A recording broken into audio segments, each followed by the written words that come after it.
Siempre creí que el silencio era el sonido de la paz. ¿Sabes ese silencio delicioso de una casa ordenada, de un domingo por la tarde, de una vida estable? Amaba ese silencio. Pero nunca imaginé que, detrás de él, mi matrimonio estaba gritando por auxilio. Descubrí que el hombre con el que compartí mi cama, mis sueños y mi cuenta bancaria durante los últimos 12 años no solo estaba hablando con su exesposa. No. Si hubiera sido solo una conversación, tal vez lo habría perdonado. Lo que encontré en ese viejo celular, olvidado en el fondo de un cajón, era un plan. Un plan frío y calculado para destruir mi vida. ¿Y lo peor de todo? Su ex no era la villana de la historia. El villano dormía a mi lado todas las noches, llamándome mi amor. Me llamo Clara. Tengo 42 años, y hasta hace 3 meses, me consideraba la mujer más afortunada de mi círculo de amigas. Ricardo y yo teníamos ese tipo de matrimonio que la gente elogia en las cenas. Él era el marido atento, que abría la puerta del auto, que recordaba el cumpleaños de mi madre y que traía flores sin motivo un martes cualquiera. Construimos una vida cómoda. Soy arquitecta, él trabaja en consultoría financiera. Juntos, reformamos una hermosa casa en los suburbios, con un jardín donde yo plantaba mis hortensias y donde planeábamos envejecer. No tuvimos hijos por elección, queríamos enfocarnos en nuestra compañía, en nuestros viajes, en nuestro nosotros. Ricardo siempre fue muy transparente, o eso parecía. Cuando nos conocimos, me contó todo sobre Vanessa, su exesposa. Según él, el divorcio había sido traumático. La describía como una mujer inestable, celosa, alguien que lo asfixiaba. Me decía, Clara, tú eres mi puerto seguro. Con Vanessa era una guerra, contigo, es paz. Yo le creí. ¿Cómo no creerle? Parecía tan vulnerable cuando hablaba de eso. Durante años, fui la esposa comprensiva que curó las heridas que ella supuestamente había dejado. Me enorgullecía de eso. Yo era la elegida, la mejor. Poco sabía yo que esa narrativa de la mujer loca es el truco más viejo del mundo. Nuestra rutina era sagrada. Viernes de pizza y vino, domingos por la mañana con café en la cama. Era una vida sólida. Concreta. Hasta el día en que el wifi de nuestra casa dejó de funcionar y tuve que reiniciar el router que estaba en su oficina. Era un martes por la noche. Ricardo estaba de viaje por trabajo, en una convención en Sao Paulo. Viajaba mucho, y yo nunca desconfié. ¿Por qué desconfiaría? Me hacía videollamadas todas las noches, me mostraba la habitación del hotel, me decía que me amaba y se iba a dormir temprano. Internet se cayó. Yo tenía un proyecto que entregar al día siguiente y estaba desesperada. Entré a su oficina, un lugar que rara vez tocaba, por respeto a su espacio, para reiniciar el módem. Mientras esperaba que las luces parpadearan de nuevo en verde, mis ojos se posaron en un cajón entreabierto de su escritorio. Había una luz tenue saliendo de adentro. Curiosa, abrí el cajón. Era una tablet vieja, un modelo que Ricardo decía que había dejado de funcionar hacía años. Estaba conectada al cargador, vibrando silenciosamente. La pantalla se encendió con una notificación. Mi corazón se saltó un latido, pero no por celos, sino por confusión. El nombre en la pantalla era V. Solo la letra V. El mensaje decía, ¿estás seguro de que ella no sospecha nada sobre el documento del banco? Me congelé. Mi mano quedó suspendida sobre la pantalla. Yo sabía su contraseña. Siempre fue la fecha de nuestra boda. Intenté desbloquearla. Funcionó. Lo que vi no fue solo una conversación. Era un historial. Un historial largo, continuo y diario. Y la foto de perfil era ella. Vanessa. La ex loca. La mujer que él decía no soportar escuchar su nombre. Me senté en su silla, sintiendo mis piernas volverse de gelatina. La oficina estaba fría, pero empecé a sudar. Comencé a desplazar la pantalla hacia arriba. Había mensajes de buenos días, amor enviados por él. Fotos de él en el hotel en Sao Paulo, el mismo hotel que me mostró en la videollamada, solo que en ángulos diferentes, selfies sonriendo que nunca me envió a mí. Y audios. Hice clic en un audio enviado por él 2 días antes. La voz de Ricardo, la misma voz que me juró amor en el altar, decía en un tono burlón: «Tranquila, Van. Clara es ingenua. Ella firma cualquier cosa que yo le ponga enfrente. Solo unos meses más y resolvemos la venta de la casa de la playa y quedo libre». El celular se resbaló de mi mano y cayó en la alfombra. El sonido ahogado fue el único ruido en la habitación. No pude llorar. Estaba en estado de shock absoluto. Ingenua. Me llamó ingenua. Y la casa de la playa era una herencia de mi abuela. Estaba a mi nombre, pero la estábamos reformando para alquilar. En ese momento, el mundo giró. Mi realidad, mi seguridad, mi marido, todo se convirtió en humo. No dormí esa noche. ¿Cómo podría? Cada fibra de mi cuerpo quería llamarlo, gritar, insultar, exigir una explicación. Pero algo dentro de mí, tal vez un instinto de supervivencia que ni sabía que tenía, me dijo: no. Si gritas ahora, lo pierdes todo. ¿Él creía que yo era ingenua? Perfecto. Usaría eso a mi favor. Pasé la madrugada leyendo. Leí 3 años de conversaciones. Descubrí cosas que me dieron ganas de vomitar. Descubrí que los viajes de trabajo eran, en realidad, escapadas para encontrarse con ella. Descubrí que el auto nuevo que compró para nosotros estaba, en realidad, siendo usado por ella durante la semana. Pero lo peor no era la traición física. Era la traición emocional y financiera. Se burlaban de mí. Vanessa escribía: ella todavía usa esa ropa cursi de arquitecta. Y Ricardo respondía: ella cree que tiene estilo. Déjala. El dinero que ella gana es lo que paga nuestras cenas, Van. Estaban drenando nuestros ahorros. Vi transferencias bancarias disfrazadas de inversiones y consultorías que iban a parar a cuentas de testaferros. Y el plan final era la venta de mi casa de la playa. Él me estaba presionando desde hacía meses para pasar la casa a nombre de una empresa que él creó, diciendo que sería mejor para los impuestos. Cuando salió el sol, yo era otra mujer. La Clara dulce y confiada había muerto en esa silla de oficina.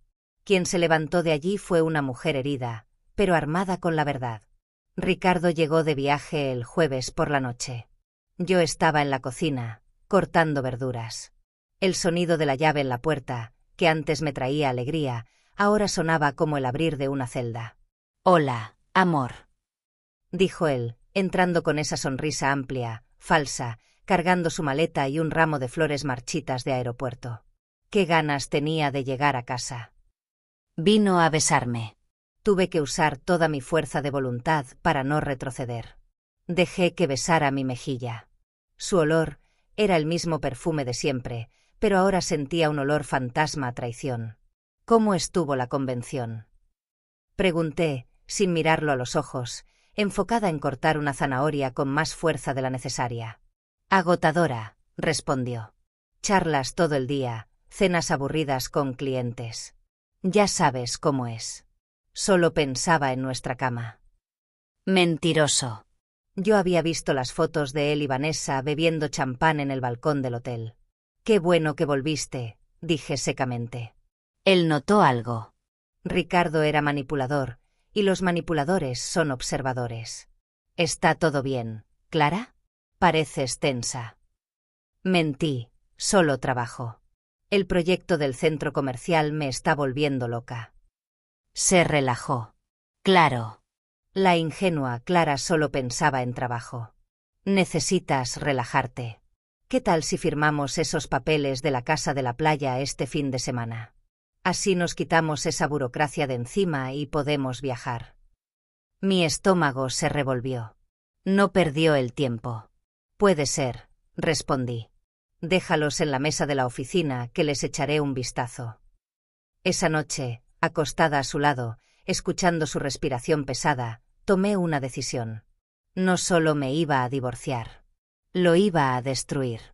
De la misma forma que él planeó destruir mi futuro, yo iba a implosionar su presente. En los días siguientes, me convertí en una actriz de Hollywood. Sonreía, hacía café, le preguntaba por su día. Mientras tanto, contraté a un abogado especialista en fraudes matrimoniales y a un investigador privado. Entregué la tablet al perito para extraer todo. Pero la tensión en casa estaba creciendo. Ricardo estaba impaciente. «Clara, ¿firmaste la transferencia de la casa?», preguntó el sábado por la mañana, mientras tomábamos café. «Todavía no, Ricardo. Necesito leerlo con calma». Levantó la voz, por primera vez en meses. «¿Leer qué?». «Es un trámite estándar. No confías en mí». La máscara de marido perfecto se estaba rompiendo. Tomé un sorbo de café y lo miré a los ojos. «Confío. Pero mi padre siempre me enseñó a leer todo». Resopló y salió de la mesa, golpeando el piso al caminar. Fue a la oficina a llamar a alguien. Yo sabía a quién. Fui hasta la puerta y pegué el oído. Lo escuché susurrar. «Ella está dando vueltas». «No sé, está rara».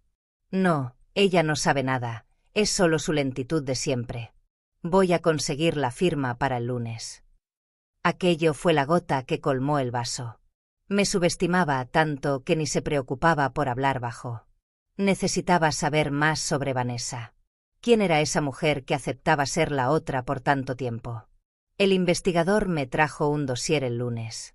Y fue ahí donde ocurrió el gran giro. Algo que ni en los mensajes de la tablet había entendido. Abrí el sobre marrón dentro de mi auto, en el estacionamiento de mi trabajo. Había fotos, documentos, certificados. Vanessa no era solo la exesposa. Vanessa y Ricardo nunca se habían divorciado legalmente. Sentí que el aire desaparecía de mis pulmones. ¿El documento de divorcio que él me mostró antes de casarnos? Era falso. Una falsificación burda que yo, enamorada y ciega, nunca verifiqué en el registro civil. Yo no era la esposa. Legalmente, yo era la amante. O mejor dicho, yo era la víctima de un crimen de bigamia. Pero se ponía peor. El dossier mostraba que Vanessa no vivía en un departamento alquilado como él decía. Ella vivía en una casa en otro estado, una casa comprada 3 años después de mi matrimonio con Ricardo. Comprada a nombre de él. Tenían una doble vida completa. ¿Y la razón por la cual necesitaban vender mi casa de la playa? El investigador descubrió que Ricardo tenía una deuda de juego millonaria. No estaba juntando dinero para huir con Vanessa por amor. Estaba huyendo de prestamistas. ¿Y Vanessa? Ella era cómplice, pero también estaba siendo engañada. Él le decía a ella que yo era una socia de la oficina que lo mantenía atado por contrato. La red de mentiras era tan compleja que sentí mareo. Él no amaba a ninguna de nosotras. Amaba el dinero que lograba extraer de nosotras. Vanessa había vendido el departamento de sus padres para invertir en los negocios de él. Yo estaba a punto de entregar mi herencia. Ricardo no era un marido infiel. Era un estafador emocional. Un depredador. Cerré la carpeta. Las lágrimas se secaron. Ahora, lo que quedaba era odio. Un odio frío, quirúrgico. Sabía lo que tenía que hacer. Llegué a casa más temprano ese lunes. Preparé la mesa de la cena. Puse velas. Hice su plato favorito, risotto de camarones. Abrí una botella de vino caro, una de las que él guardaba para ocasiones especiales. Cuando llegó, se sorprendió. «¡Guau! ¿Qué estamos celebrando?», preguntó él, desconfiado, pero seducido por el olor de la comida. «La libertad», respondí, sonriendo. «Y la firma de los papeles». Sus ojos brillaron. La codicia era visible. «Firmaste». Le dije, «Siéntate, vamos a cenar primero». Comimos. Él estaba eufórico, hablaba sobre cómo nuestra vida iba a mejorar, cómo viajaríamos a Europa. Yo solo asentía, bebiendo mi vino y observando al monstruo masticar. Al final de la cena, se limpió la boca y extendió la mano. «Entonces, ¿dónde están los papeles?». Me levanté con calma, fui hasta el aparador y tomé una carpeta azul. Regresé y la puse frente a él. Abrió la carpeta con una sonrisa victoriosa. Pero la sonrisa murió instantáneamente. Dentro de la carpeta no estaba la escritura de la casa de la playa. Había una copia a color, ampliada, de la conversación del con Vanessa donde me llamaba vaca lechera.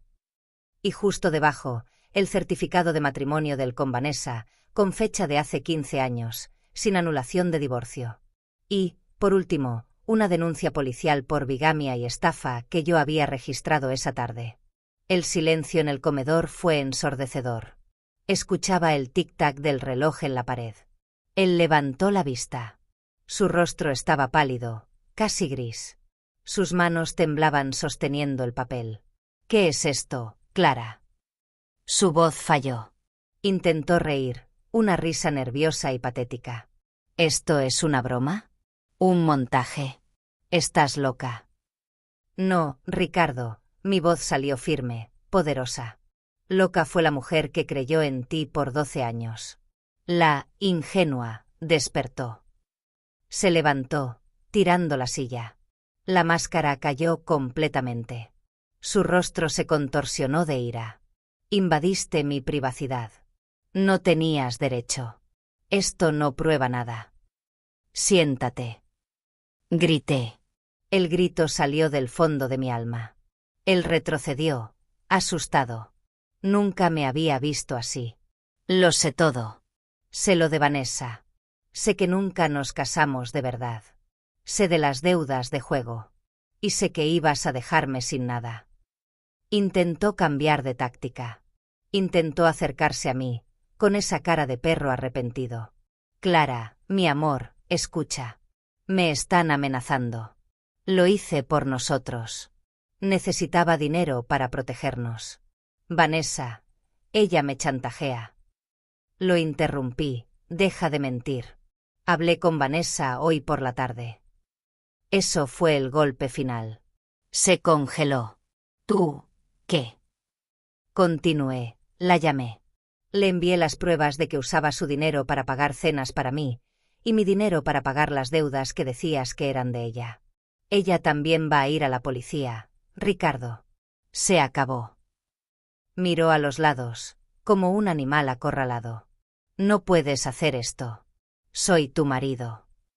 Y yo respondí: «Tú nunca fuiste mi marido. Eres un extraño que durmió en mi cama». En ese momento, sonó el timbre. Eran 2 oficiales de justicia y la policía, a quienes yo había llamado para garantizar mi seguridad y para entregar la orden de restricción y el desalojo inmediato. «Tienes 10 minutos para tomar tu ropa y salir de mi casa», le dije, cruzando los brazos. «El resto lo resuelves con el comisario». Salió esposado, gritando que me iba a arrepentir, que yo no era nada sin él. Lo vi entrar en la patrulla a través de la ventana de la sala, la misma ventana donde planeamos nuestro futuro.